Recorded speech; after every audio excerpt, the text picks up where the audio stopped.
Leştirip meniş niyetide acizane bu fikrini oturup koyup bu programın başlayan edi Rabbim inşallah bu niyetlerimizni amelge aşırıp zerrece hizmet kılalıgan bolsak, zerrece hayatımızga bir özgürlüş koşalıgan bolsak biz nime degan baxtlik müminlerden bulunuz. Şu münasebet bilen programımızın daimlik mehmini Şarkı Türkistan Ulular Allah rahmet kılsın. Allah razı olsun.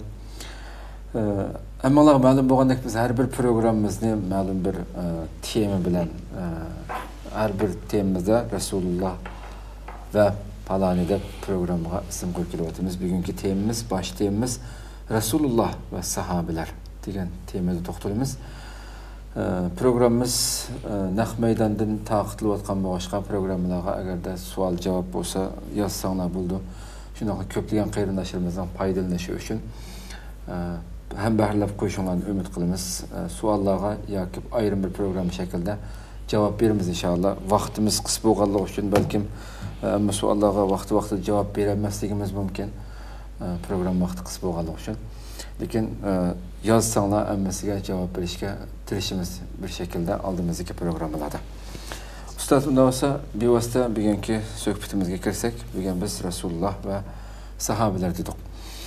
Endi aldı bilen şu Resulümüz Peygamber sallallahu aleyhi ve sellem sahabelerge qanday muomalat qiladi degan müşahede kirsek. Bismillahirrahmanirrahim. Allah subhanahu wa ta'alaga cheksiz hamd sanalar bolsun. Can Peygamberimiz Muhammed sallallahu aleyhi ve sellem'e durut ve salamlar bolsun. Ve şu sahabelerge Allah'ın rahmeti, mağfireti bolsun. Ve dünyada muş sahabelerini ülgü kılıp yaşayan barlık Müslümanlarının ki muş uluq ay uluq günlerde günahlarını affı kılsın. Şimdi biz dedik bu uluq Ramazan'da Resulullah'ın ki hayatı bilen yakından tunuşup çıkıp hayatımızga bir yeni mezmun mani koşup bir yaxşı Müslüman bulaylı, yaxşı adam bulaylı, hakiki bir Müslüman ölçümüge düşeyli de bu dersini kılıvatımız. Ama cümleden biz hazır Peygamber sallallahu aleyhi ve sellem sahabeleri qanday muamele kılat dedik. Endi bu derste maksat nima desek, sahabe degan gap, yani hemra degan gap. Hemra degan gap. Biz Resulullah'ın sahabelerge qanday muamele qilganini bilip etrafımızdaki hemralarga şunday muamele qilsak, bu dersninki mazmuni şu halde. Elbette. Endi men şu Peygamber sallallahu aleyhi ve sellem'in sahabelerge muamelesini okugan vaqtimda, yani acayip adamni hayajonga saldigan vaqa hadislar bek jihkan hamda. Men şunu arasida şu bir vaqalikni deyish orqali demekçi bolgan gapni qisqartishni o'yladim da hamda. Yani Resulullah mana bu Resulullah mushda bolsa sahabelerge qanday muomala qilganligini qiyos qilib olib bo'ldi. Bu vaqalikni deb o'tay. Bu vaqalikni İbn Kesir rahmetullahi alayhi Al-Bidaya ve Nihaya degan kitobida bayon qilgan. Mushu Uhud g'azotida kafirlardan birisi mushu Resulullah'ni bir chupkasun deganda qilib bir o'rak qo'lab qo'ygan. Endi Uhud g'azotida o'zdir billah bir Uhud teg'ining atrofida bo'lgan, undan keyin toshliq bir yerda bir necha kun ashda qo'lab tikanda bu kafir. Endi bu urushish jarayonida degandek Rasul Akram sallallohu alayhi ve sellem bu o'rakka tushib ketib qoldi. Tushib mushu Resulullah'ning beshi bilan bili bir toshga tegib ketdi. Rasul Akram sallallohu alayhi ve sellem'ninki to'rt oldi tishi tushib ketib qoldi. Rubaiyat degan oldi tish degan, ya'ni oldi tish tushib ketib qoldi Peygamber sallallohu alayhi ve sellem. Yüzleri qanab ketdi. Endi biz sizlarga day mush vaqtda Rasululloh necha yoshda? Hammamiz bilamiz Rasul Akram sallallohu alayhi ve sellem hijrat qilgan vaqtida taxminan 50 necha yosh. Yani taxminan 58 yosh, yani 58 yosh vaqtida mishay tushib ketib qoldi. Yani Peygamber sallallohu alayhi ve sellem peygamberlik 40 yoshda peygamberlik bo'ldi, peygamber keldi. 13 yil Mekke tug'an bo'lsa, 53 yosh bo'ldimi? Uhud jangi Badr urushidan keyin bo'ldi aynan. Ya'ni shunday hisoblagan chaqda 58 yosh atrofida bo'ladi. 57-58 yosh atrofida. Shu vaqtida mana shu o'rak tushib ketib qoldi payg'ambar alayhisalom. Hamda shuna payg'ambar alayhisalom qo'pay deb turishiga Ibn Qami'a degan kofir ko'rab qilib Rasulullohni qilish bilan beshiga mush ikki taraf ingaklarga uriyotdi-da. Shuning bilan bu Rasulullohning beshida urush jang kiydigan biz dubulg'i deymizmi, besha kiyib olgan tumur qalpoq savuta. Bu savutnomada miyada sanglab turgan tumur bor ekan. Shu tumur Rasulullohning manziga petib ketdi. Shu mushvaqalikda mana Ummu Ammar radhiyallohu anha bir ayol kishi Rasulullohni qo'g'dayman deb Rasululloh qilish urgan chaqda Rasulullohga mushtaq yepishib dumbisini qilib turibdi. Heliq Ibn Qamadiyan kafir urib, mishadik sungakni ichiga kirdirib atgan. Onamiz saqayga vaqtda mana sungak ichiga kirib ketganda dumbisni bir o'rak bo'lib saqayib qolganda hamda. Şo'lan buni tunji ko'rib qolgan Abu Bakr roziyallohu anhu. Abu Bakr roziyallohu anhu "Ya Rasululloh, jinim san pido bo'lsin" deb yugurib berib Rasulullohni qutqizishga tirishgan hamda. Şo'lan Rasulullohni o'rakdan chiqarib Abu Bakr roziyallohu anhu deydi, beshidagi qalpoqni olay deb chiqarammadim deydi. Nimishqa deslar, yendiki tumur, yendiki bunda zanjir Rasulullohni inki shunda kirkatganki tatib chiqa olmadi deydi. Shu bilan Ubayd ibn al-Jarrah yugurib kelib, "Ey Abu Bakr, Alloh haqida, Xudo haqida o'tnib qilay, ma ishni men qilay" deb heliqi zanjirini mana tishi bilan tishlab chiqarmoqchi bo'ldi deydi. Shu jarayonda Ubayd ibn al-Jarrahning oldidagi tish to'mirilib ketdi. Bir qadimlik ketmejmi? Intasa bir sunudi. Uni ep qo'yib, yeni bir tishilar mashta qilib 4 tishi kichik oranda to'mirni chiqardi. Shuning bilan bu qon sahobalar shu manzilni ifodalab deydi. Qon shu darajada chiqib ketdiki, biz Rasulullohning ig'izi bilan burnini paqitamadik deydi. Shuning bilan Rasululloh shunda qo'lni ko'tardi dedi. Ya'ni duo qilmoqchilar. Abu Bakr hatlo endi bu kafirlarni qag'aydigan bo'ldi deb yurkim qartliq qildi. Chunki endi bu kafirlarning ichida tuqqanlari va yaqinlari va ham bularni qag'ib olsam deb tugaydi. Desa payg'ambar sallallohu alayhi qo'lini ko'tarib Allohumma g'firli fa inna qawmi la ya'lamun. Shu paytda ey Alloh mening qavmimni kechirib et chunki ular bilmaydi. Bu nadin kelgan mehribonlik bu. Nadin kelgan bir Allohumma g'fir li mu ya Allohumma g'fir li qawmi. Allohumma g'fir li qawmi fa innahum la ya'lamun. Ey Alloh mening qavmimni kechirib etkin chunki ular bilmaydi. Mening haq payg'ambar ekanligini bilmaydi. Ey Alloh ma haqiqatni bilmaydi, ularni kechirib etkin. Masalan, mush vaqaligini bir tasavvur qilib baxslamdi. Bir payg'ambar buni o'ltirishga hirisman bir odamga Rasulullohning tuqqanlari turib, bir malida cho'ng bo'lgan turib, Rasululloh haqini olib kelsa, Rasululloh ochib kelsin deb o'rakni qo'lab, o'rakdan qo'paydisini chiqarmay o'ltirman degan odamga Allohumma g'fir li qawmi fa innahum la ya'lamun degan bu qalb, bu payg'ambarning qalbining naqadar daryo kengir. Mehrum muhabbatga to'shib ketgan bu payg'ambar silch sahobalarga qanday muomala qiladi? O'zining ashaddiy dushmanlarga mandaq bir pozitsiyada, mandaq bir maydonda bo'lgan payg'ambar deyman, qavmiga o'ziga iymon etgan, o'zini mushkul kunlarda qo'yniga olgan, jon va mollarini Rasululloh uchun fido qilgan sahobalarga qanday muomala qilganligini o'shaning qiyos qilib bo'ldimda. Tabukdan qaytib kelish vaqtida mana shu toshlar bilan tashlanib qo'g'inib chiqqan vaqtida ikki farishtani avatib. Taibtin. Ikki farishtani avatib agar xohlasang mush ikki tog'ni gumtumtirib Alloh azab bersin bularga deganda shu duo qildi ana.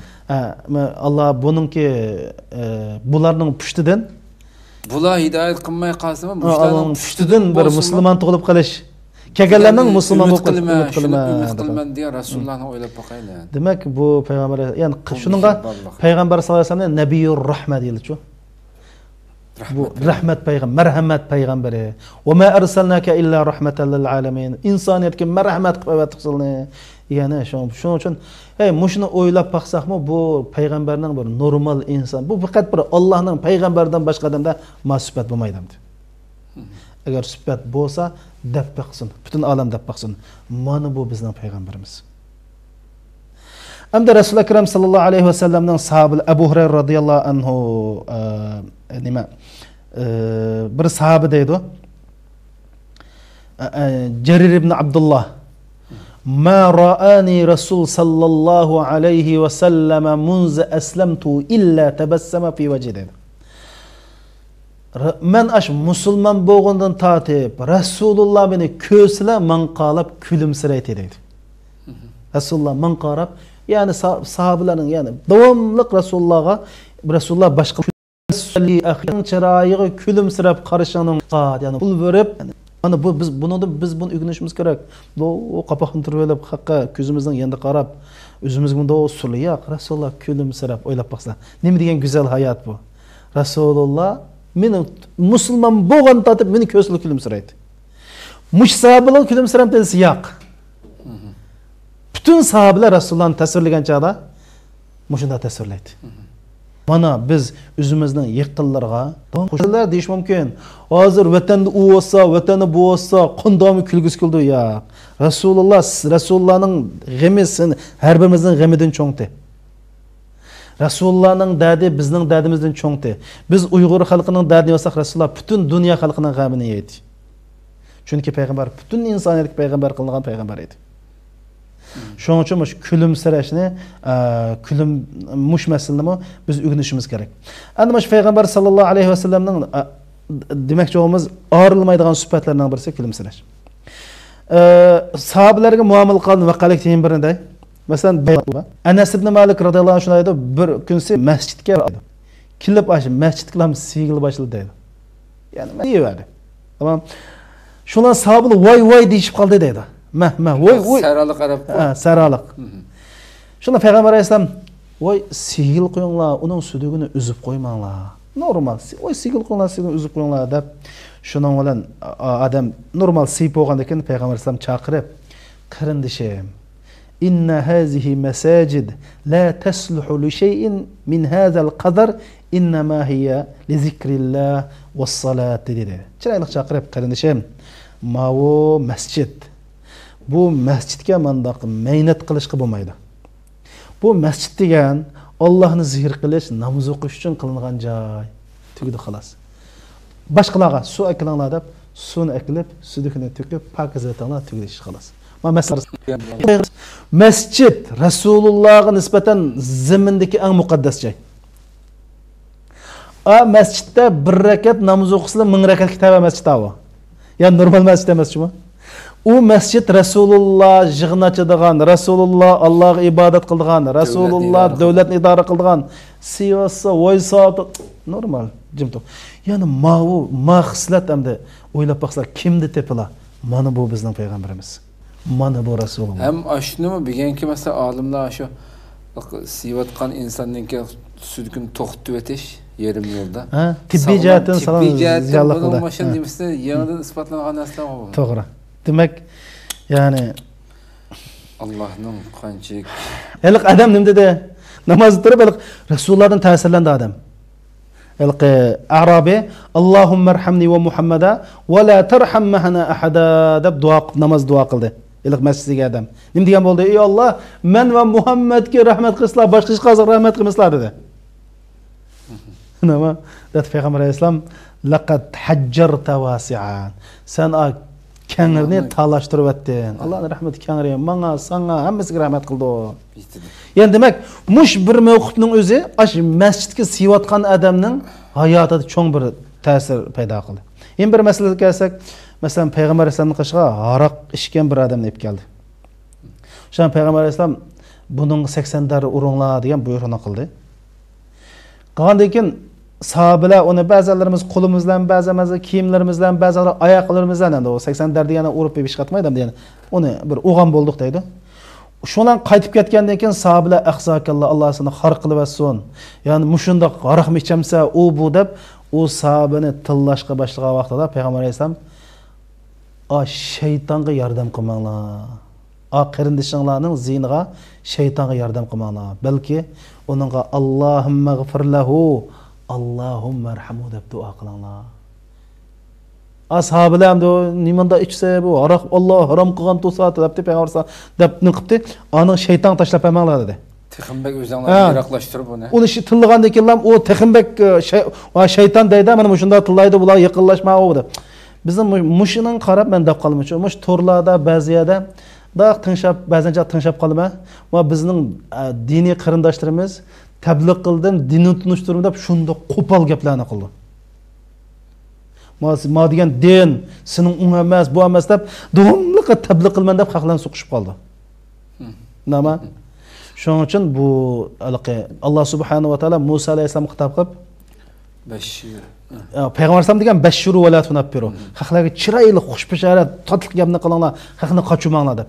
İzhaba ila fir'auna va qula lahu qawlan layyina. Oyat. Ya'ni Musa alayhisalom, Harun alayhisalom sizlar Fir'aunni qishig'i berib, chiroyli gap qilinglar. Şunu Peygamber Aleyhisselam o'ylab baqslar.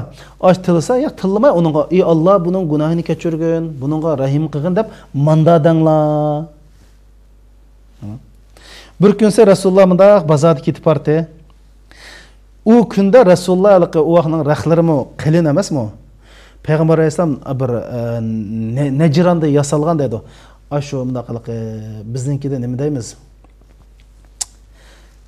Kendirning yog'ichida yasalgan. Kendirinin qo'zi yasalgan bir qattiq kiyimni kiyib olgan deydi. Ketib olsa bir saraliq kelib deydi. Rasulullohning da chapindan tutib, yoqisida mo'yinda tatdi deydi. Tatibdi ash kiyimninki izlari Rasulullohning shu bo'ynini qip-qizil qilib etdi deydi. Qilib, "Ey Muhammad, Allohning qishingdagi Allohning melida men azroq bermamsa" dedi deydi. Yani çıraq assalamu alaykum yok. Resulullah'ını tutuplam yakısını çıkıp kiyimlerini tatip Allah'ın meldim vermemse. Depte Peygamber sallallahu aleyhi ve sellem da qarab manığı binası berinlar da başkanı boru deydi. Oylap baksam, natar konuş. Birisi kelip lamsını şuna ama yani vaq taraq to'xtatib, yani hey Peygamber sallam normalda qarab nimeni birib kulimsirab qo'ygan.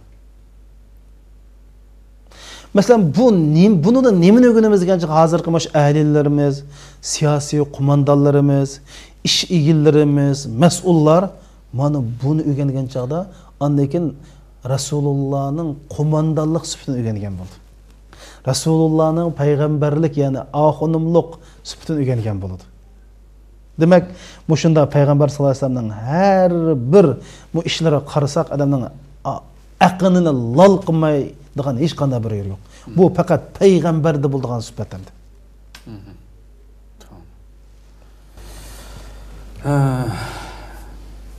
Elbette yüreklerini yaratılan şundaq digerlerden nəhayət köp. Ama biz yani bizden xoşal qıldığan Resulümüzninki hayatını nurgulagan nimeler ötüktük hem de jarayan nimeler. Resulümüz mesela çaq qılam diye. Resulullah'ın çaqçıqı bugünkü bəzən də xalqı hem çaq qısmı bütünlüğü haqq bilen, toğru bilen çaq qılады. O muşaqda biraz bir gap qılsan. Hem de muşu acayip bir sualda hani peygamber vahiy tushidi, çaq qılamdı şuna ama. To'g'ri bunu bilishimiz kerak, Peygamber sallam çaq qildi. Çaq qildi. Sahabeler çaq qildi. Hatta Abu Bakr radıyallahu anhu'nun bir çaqçı, Abu Bakr bir neçeden çaqçı var. Resul Ekrem sallallahu aleyhi ve sellem bir jil kilgan çaqlar var hamda. Sahabeler çaq qildi. Şoňa sahabeler Peygamber aleyhisselamga "Ya Rasulullah tudaibuna" dedi. "Ya Rasulullah özleri bizge çaq qildi" dedi. Yani sahabeler meyran qılmoqçymı? "Ya Rasulullah çaq qildi" bizgen çaqda. "Hemen çaq qilma, lekin haq bilan çaq qilma. Yalğandan to'qib, to'g'ri bilan çaq qilma." Yani demek yalğandan to'qimayman, boshqalarni kuldirman deb yalğan to'qimayman deydi. Shuning uchun bizning yoki ba'zi chaqchaqlar bor, boshqalarning g'ururiga tegadigan. Chaqchaq shaklda qilgan. Yo'q. Ya'ni ham to'g'ri, ham haq chaqchaqni qilmadi. Ana bundan nimani o'rganishimiz kerak esa Payg'ambar alayhisolamning bir inson ekanligi. Ikkinchisi biz davomli qilib qopqimizdan turib, shundama bak eslab ketib, shunda qilib surliq emas. Payg'ambar alayhisolam normal, xo'sh chaqchaq, xushxo'y, shundama. Bir unistika ama şu Peygamber Aleyhisselam'dan çaqchaqlarda mı adam acayip bir hayran qaldığan yerler var. Mesela şu Peygamber sallallahu aleyhi ve sellem'ninki bir sahralık dostu var. İsmi Zahir ibn Haram. Zahir ibn Haram. Bu kişi qanaqa kişi dedisizlar, bu sahralıqda Peygamber Aleyhisselam'dan bek yaxshi ko'ratdi. Peygamber Aleyhisselam'a Yezid'in onu bunu ekbirdi. Peygamber Aleyhisselam şehirden çıkıdığan bir neslini birettemdi. Mesela Peygamber Aleyhisselam'a meyveçi ve o bu nesike Peygamber Aleyhisselam'a şehirden çıkıdan qo'mayu, bazarda bulgan narsani beretdi. Andayken agar bu sahabının bir qiziqishi vatida, nemi meyve yoki bunda ko'ziga chiroyli bir narsa uchirib qolsa, "Voy Rasululloh, meni esla" deb akildi. Shu Rasululloh sallam Yaponiyada kashda tijorat qilayotgan. O yegan narsaning pulini esla deb. "Voy bu men nimda pul nurma, menga Zohirimni harom akeldi" desa, Rasululloh pul nuri deb aketgan. Sahaba yaxshi narsa chiqsa Rasulullohni yaxshi ko'rdi. Lekin Allohning puli yo'q. Shuni Rasulullohga manizada berib qo'yib, asta pulni payg'ambarning evligida boshqa qilgan. Shuna bir kunsi bu sahaba bozorda shu savdo qilib tursa, Payg'ambar alayhisalom orqasidan kelib quchoqlab oldi. Shuni uqmay kim bu meni qo'yib deb shunda qara Payg'ambar alayhisalomni bilib, "Voy" deb taqim dimbisini Rasulullohga chaplab akilgil tegdi. Şuna Peygamber Aleyhisselam "Voy tutulib, ma'qulni kim aldı, ma'qulni kim aldı" deb. Çaqchaq bo'ldi, qul emas o biri. Degan keyin ashabim dedi. Chunki bu sahabe sal satrak, paka, ko'rimsizroq bir kishi edi. Shuning kim aldati Peygamber Aleyhisselam dedi, "Ya Rasululloh, tajiduni kasidan" dedi. Rasululloh agar men satsam bir adam olmaydi. Ya'ni meni kim aldı Rasululloh? Yani başka adamlar taz közü ilmaydigan bechara adam. Ma Rasululloh degan gibi qaraslar. Allah'ın dargahida da qimmatlik. Chaqchaq amma ajoyib bir darsda ma o.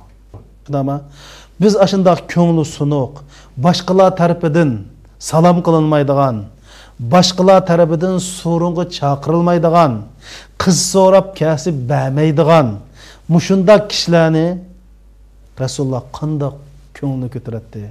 Ya Rasululloh, tajiduni kasidan debdi. Lakin indallohi lasta bikasid. Amma sen Allohning dargohida qimmatsiz emas. Yani Allohning dargohida darajang yuqori. O'ylab baqsam, mush gapni bir payg'ambarning og'zidan anglagan ash sahaba olim shumul xo'sh bo'lib ketib, hatto hayotida mushni aslab o'tgan bo'lish mumkin. Mening maduniyat bo'lmagan bilan Allohning dargohida mening nimam bor ekan. O'ylab baqsam. Shuning uchun Rasul akram sallallohu alayhi vasallamningki bu chaqchaq qildi. Masalan, Payg'ambar alayhisolamning bir qir ayol qilgan chaqchaq vayni. Bir Ayşe anamiz deydi, Payg'ambar alayhisolam qashiga, "Nayati yesh cho'ng bir ayol keldi" deydi. Kelib, "Ya Rasululloh, menga jannat ko'rishim uchun duo qilsizlar" dedi. Payg'ambar alayhisolam, "Ay palonining onasi, o jannatga qir xotin kirmaydi" dedi. Degandan bu ayol yig'lablam ketib qoldi dedi. Men kirmayman. Shuni Payg'ambar alayhisolam deb qo'yinglar. Jannatga menda qiralat kirmaydi. Chunki Alloh subhanahu va taolo Qur'oni Karimda inna ansha'nahunna insha'a faj'alnahunna abkara. Biz ularni boshqacha o'zgicha yaratamiz deydi. Ya'ni boshqa bir xil yaratamiz, yangidan yaratamiz.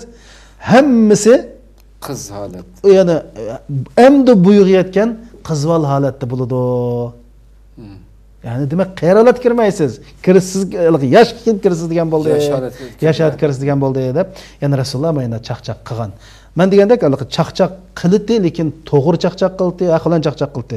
Bir hadisda bir qarindoshlarni samimiy hisob qo'yay, bir hadisda shu xaqni kuldirish uchun yolg'on qilgan. Nima ko'tarimda qilish qilmaydi. Hadis sharifda bor, kimki yolg'on ishsa Cennetning o'tirsidagi basir Allohning huquqini o'qinish bilan va'da qilmadi. Qilishmi yolg'onchilikni tashlasa, shuni berma. Shuning uchun yolg'onchilik degan shunda yomon ish, hatto chaqchaq qilib yolg'on aytishgan bo'lmaydi. Çaklar bunun kirip kalmaz. Albatta kirdi agar yolg'on bo'lsa. Ular bir o'ltirishdilar mana shu. Ya yolg'on chaqchaq bo'ldi ekan. Saatlar chiqilalaydi go. Yo'q, dedi qo'y mana chaqchaq qilishning bu yolg'on qilgan. Yolg'onchilik shirik bilan o'xshash dedi. Innal kizba bak ig'ir jinoyat bu ya. Bak ig'irchilik. Shuning uchun yolg'onchilikning yomonligidan chaqchaq qilib bo'lsa yolg'on gap qilishni cheklagan. Peygamber sallallahu aleyhi ve sellem bir adamның yağan gap qilganligini o'qsa, shu odamning tövbe qilmaganligini bilmasa gap qilmaydi deydi. Shu darajada bak yomon ko'radi Peygamber alayhisalom. Rasulullohdan so'rag'a vaqtimiz nima deydi, mu'min ma'ni qilamdi degan, qilib qoldi, tövbe qildi, falon ish jinoyat qilamdi, qilib qoldi, tövbe qildi deb turib, ammo mu'min yolg'on gap qilamdi deganda aslo bu yerda hargiz qilmaydi deb degan hadisim bor o'sha. Xo'sh, buni bilgan bo'ldik. Endi sizga mush payg'ambar alayhissalomninki sahobalarga qilayotgan shu muomalasidan masalan eng ta'sir qilgan biravi nim bormi? Ya Allah, meningki shu bir ikki yaga deb baqsa, ya'ni ta'sir qilganimda payg'ambar sallam butun hayot ta'sirli qo'yamdi. Xo'sh. Bizning qalbimiz qatib ketdi bo'lmasa Rasulullohninki butun hayotini adam yig'lab o'qib chiqadi. Ajoyib bir payg'ambar hamdi. Bu payg'ambar biz lekin buni bilamayotimiz ham nurg'un bilmagan qarindoshlarimizni mana bu payg'ambarimizdan tunishib chiqishga chaqiramiz hamdi. Bir kunsi bir Abi Umama radhiyallohu anhu shunday deydi. Bir kunsi bir yosh Rasulullohning qashiga keldi deydi. Musulmon kafir emasmi yosh islom aytgan bir yosh kelib ya Rasululloh mangmash zina qilishga bir fatvo berslar. Endi bir rivoyatda dunyoda menga zina qilish eng suyumli hayotimdagi eng men yaxshi ko'rgan zina qilish dedi. O'ylab bo'lsa bir Allohning bir payg'ambari kiplam men zina qilay degan mashina bir yo'l tepaslar.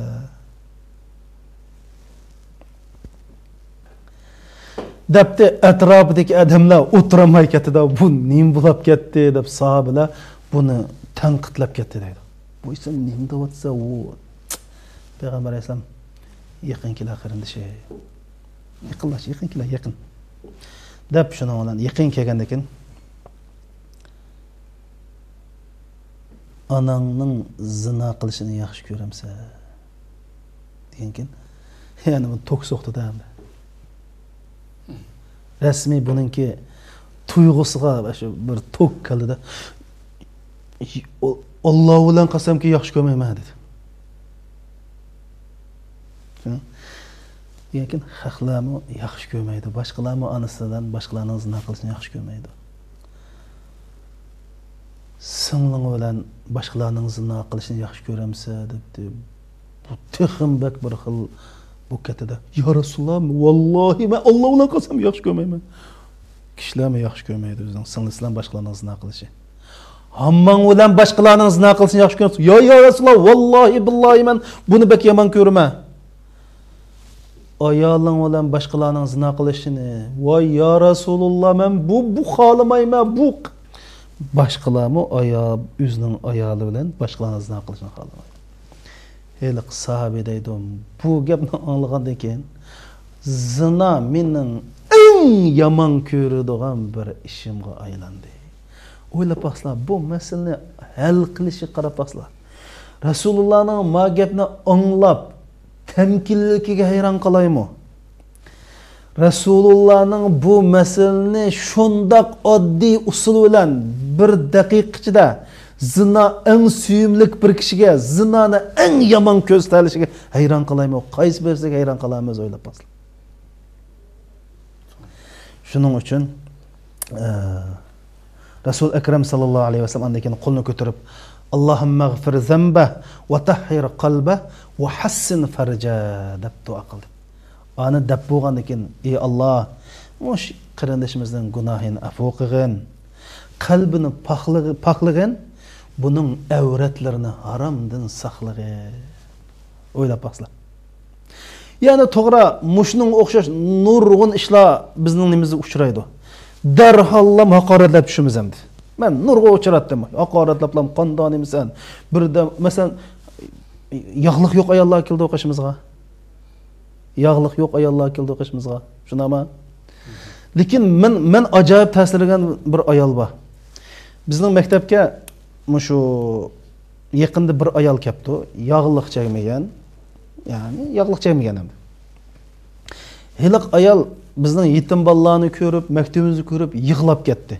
Shu jarayonda hiliq ayol qanday qildi ekansizlar? Yevropada Uber'ni tozalab soatiga 11 yevrodan ishlaydi ekan. Shuni bolalarimizni ko'tarib, yanchoqdan 500 yevroni qo'yib ash bolalarga berdi shu. Yig'layotdi, men faxrlandim, nim degan yaxshi bolalarimiz. Men o'ylab qoldim, bu ayolning yog'liqi yo'q. Bir odam endi biz ko'rsak endi, lekin qarab baqslar, qalbi shunda mehribon.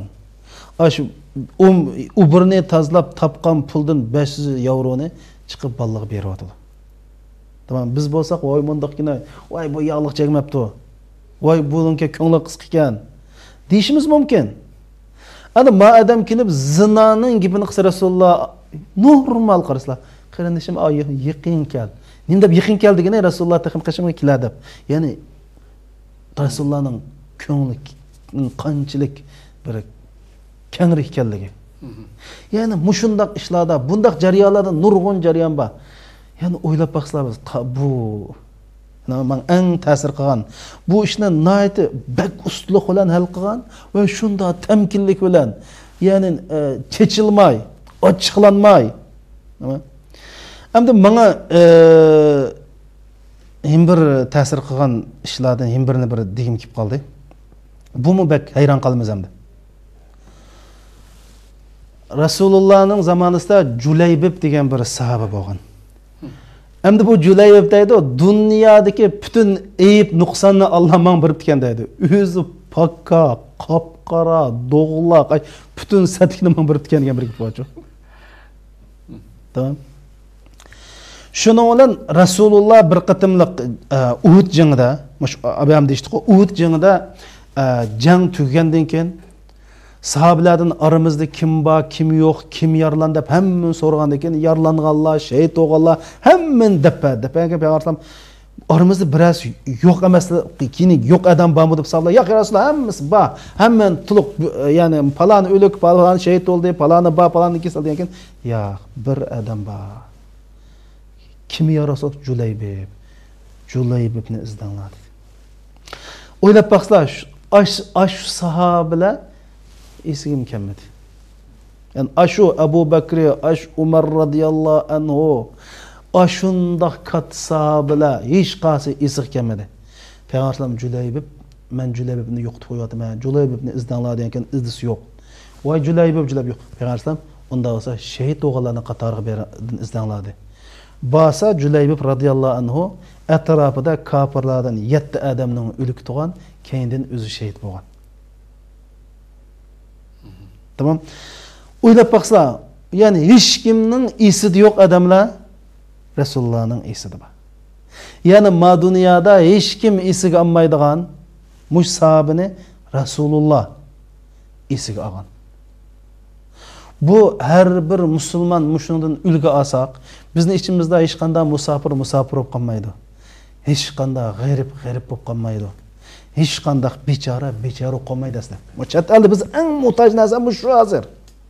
Eng muhtoj narsamiz shu. Mana mushunda bo'lgan vaqtida davlatimiz qurildi. Ma davlat qurilishdan burun bizni mushu sifatlar tepilish kerak. Bizda bir xil qo'pollik, davomli o'z bir-birimizdan og'rinish, bir-birimizdan batnash, Uyg'urlar degan ondoq, palon degan mundoq. Ümidsizlik. Tu'minu hatta tahabbu. Mana bu dinimiz bu. Mana bu bizning dinimiz. Endi eng oxirsida vaqt uzrab kelsin, men bir ruxsat qilsam, men meni ajoyib bir ta'sirlantirgan. Bu hayot, chunki men hayotimizda yetib boshlagan dars ma'nodan chiqdi. Xo'sh. Rasulullohning vaqtida bir kishi bor edi. Rasul Akram sallallohu alayhi va sallamga davomli sovg'at berib, uni buni qilib o'tadigan, ya'ni bir odam, lekin o'zi o'yinchiroq. Aroqni jiqib oldi. Aroqni. Shuning bilan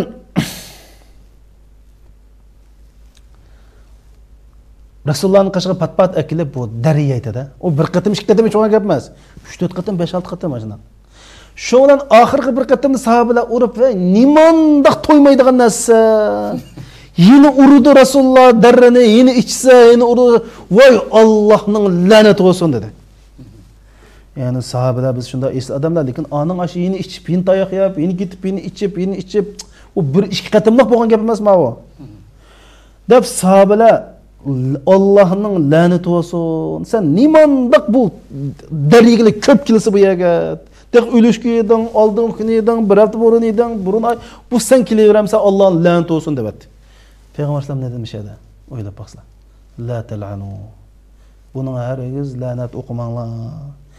Fe innehu yuhibbullaha ve rasulah. Ma adam Allah'ın Resulüne yaxşı gördü dedi. Haraq işken bir adam ne? Resulullah. Ma Resulullah'ın guvaçlığı mı, guvaçlığı emas mı? Oylap baksana.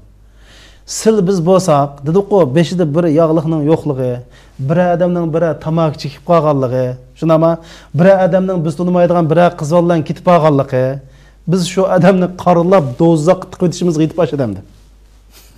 Ma hayotimizdagi dars ma uchun. Chunki Rasululloh bika guvohlik qilmadi. Buning shu haraq ichib qo'ydigan aybidan boshqa ayb yo'q sahoba. Bu bizga uchun bir hayotimizda dars. Ya'ni bir odamningki 60-70% bulduğu yeri bolsa, 20-30% bulmaydığı yeri bolsa, keçiriyetimiz o adamdan. Ma Resulullah bizi uyutmadı. Sen gözün, kar gözüne takmay, onun haraq şikayetini kömey, onun nurgun yaxşı yerler ba. Şunun ma Resulullah sahabının tarihini tüzük okusak, bence nurgun yaxşı yerler çıkıyor. Bu sahabe aş sözden kin hayatı bu haraq şikayetini mufkisidi o. Haraq şikayetini mufkisidi. Oylap baksana. Vay Allah lanet kutusunda bayda etken bolsa, tügetti. Ma Allah'ın Resulü'nü yaxşı gördü degan kundan başlap vallahi billahi tallahi şu kundan başlap taş etken. Demek hem de bu Peygamber Aleyhisselam terbiyenin ki yani birinci terbiyeci Ustaz Resulullah değil mi? Qandaq terbiye kılınan, qanda insanların qaysi şekilde özüge mayil qilishini bildigan darajada. Bu unca olam tas emas. Mana biz özümüz muş Resulullah'ni ulgu tutsak, davamlıq muşunga tirishsak, shunama? Evet. Buldan gap. Yenil deymanki, mana bu bizning peygamberimiz. Mana bu bizning peygamberimiz, mana bu peygamber sallallohu alayhi ve sellem. Köpten köp rahmet bugünkü programımızın ahirine kelip kaldık. Ahirki sualimiz bilen tügetsek. Bugünkü sualimiz tükürükümni yutup alsam Ramazan yoki rozam sunnat. Qo'sh. Endi qarindoshlar oldi bilan deb qo'ydigan gap, dinda Rasul akram sallallohu alayhi vasallam davomli osonchilikni tashviq qiladi. Rasulullah tu'asiru shunu. Ham Rasul akram sallallohu alayhi vasallam ikki ishni qilishini to'g'ri kelsa, shu ikki kishining eng osonini tanlaydi, shariatga xilof bo'lmasa deydi. Masalan bir jumlaq siziq sızsaq, bir narsaning o'ttirildi, yeni oldu shunama. Rasulullah eng oson tanlaydi, lekin dairani ichidan chiqatmaydi deydi. Xo'sh. Ma Ramazan haqida masalan Alloh subhanahu va taolo ya ayyuhallazina amanu kutiba alaykumus siyam deb Baqara surasininki 183-oyatda mana shu ro'zaning farz bo'lganligini deb kelib, şu ayetning oxirisida yuridullohu bikumul yusra va la yuridu bikumul usra dedi. Alloh sizlarga osonchilikni xohlaydi, taslikni xohlamaydi dedi. Shuning uchun ulamolar mana Ramazonga aloqador nimada Payg'ambar alayhisalom mush oyatga nisbatan, mush oyat qarab turib, nurg'un ishlarni osonlashtirgan. Endi bu tükürük meselesi kelgan vaqtda İmam Ahmad Hanbal rahmetullah alayh nima degan desizlar? Tükürük, andaki ma balg'am bu narsalarni yutib olsa Ramazon singmaydi degan. Masalan, chunki bu Ramazon singib ketdi desa nurg'un ta'sir bo'lgan gap. Ham bu saqlanib o'g'lamaydigan ish emas. İnsan yig'ildi davom etadi. Ha, o'g'liq o'tfayda bo'ldi o'g'lamaydi. Tamam. Şununla mesela şu qatardan nimiş qalsa biri bu qastalik emasda, o sirtin akrib qilgan narsa emas, o'zimizning og'izda bor narsa. Shunga o'lmalarimiz deganda mesela ro'z tuvaga adam o'ylab baqsalar, bozorda mesela bir narsa olmoqchi bo'lsalar, Ramazonda shuni tetib baqsa bo'ldi degan.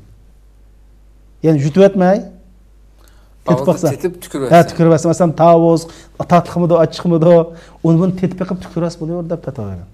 Galdan ötüp ketmesler. Galdan ötüp ketmesler. Mesela tavuz yapla ya ki bir narsa yapla, moşun tetip baksa, yani qo'shiq qilam kirib ketmasa, buludu. Aşның tuzlarını tetbik. Elbette buldu. Kitapta da var biz okuyan kitapta. Iliq erinin açıq yemen bolsa, açıq yemen ayal tuzun tetbiklamızı buldu dep. Elbette buldu. Mesela aşpazlar nemeler tuzun tetbikle vücut etmese buluyordu. Yani mesela ağzımızga bazen de iskir kitudu. Bir adam tamam iskir kitudu.